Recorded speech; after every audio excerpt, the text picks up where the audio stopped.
have talks going on with Iran. We'll see how it all works out. Well, I can't tell you what I'm going to do because right now, we have a tremendous force going on, just like we did in Venezuela, even bigger. That Israel wants the US to do what it did in June of last year, to strike Iran, but to do so in a more expansive.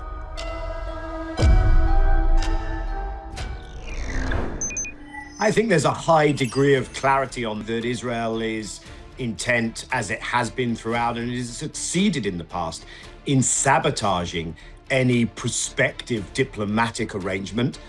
We've seen it do that elsewhere in the region, but Iran is a primary focus. It's very clear from the briefings by senior Israeli officials, from what we're getting in the Israeli media, that Israel wants the US to do what it did in June of last year, to strike Iran, but to do so in a more expansive fashion. Of course, there are other things. Israel talks about the nuclear program, but it's the only nuclear-armed state in the region. Israel wants the focus to be Iran, not its continued violations of the ceasefire in Gaza. Israel wants to make sure that in the event of a strike, and Israel wants that military strike, it's not cosmetic, it's far-reaching, and that America has enough assets in the region to protect Israel, because Israel is totally dependent on that American protection. Yeah, and of course, those claims as to the effects of the strike in June should join the long list of not credible claims by the administration. You raise a really important point. Although the Israelis have put a lot behind Reza Shah Pahlavi, the return of the Pahlavist dynasty, they don't believe their own hype. They don't think there's a neat regime change option here. The Israeli interest is, as it has been elsewhere in the region, which is regime collapse, state collapse, a kind of imperialism for the 21st century where you look for the disintegration of the state, partition, you support secessionists. Look at that recognition in Somaliland. And in Iran, this would be the big prize.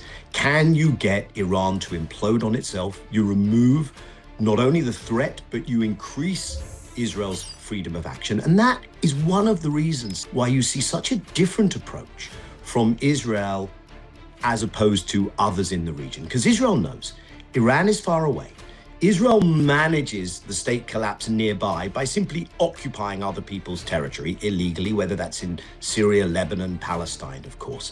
But if Iran were to become chaotic, then it will be those neighboring countries that will bear the brunt of that spillover, whether in the Gulf, Turkey, Afghanistan, Pakistan. They are leaning in to prevent this. They know what the Israeli playbook is, and they also know that if Iran were to be removed from the equation, and I'm not suggesting they will succeed in that, by the way, but if that were to happen, then Israel's capacity to assert its military domination in the region would expand significantly. And they don't want that because they look at Israel, many states in the region now, as the most radicalizing, destabilizing, revanchist state. Right, I think it is hard to credibly make the case that what we were just describing would be in the US national security interest. You might be able to make a case that Iran is a supplier of energy to China. If you want to strengthen your hand in advance of negotiations with Xi, then you do what you did in Venezuela, you do this in Iran. But I think it's a weak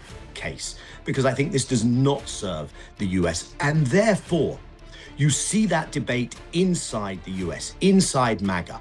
Is this America first or is it Israel first? And you had a flow of senior Israeli security officials, the Mossad chief, the incoming Air Force commander, the chief of staff of the military, the intelligence director, all going to America to make the case for an extensive strike. And I think Israel will take those odds because it hopes that against the debate inside America over the US interest, against those in the region who are significant, who are pushing back against this, trying to assist diplomacy, Turkey, Qatar, Saudi, others, Israel will say inside the US mean that we are in a strong position to push our case. And we're going to see how that plays out, I think, in the coming days and weeks.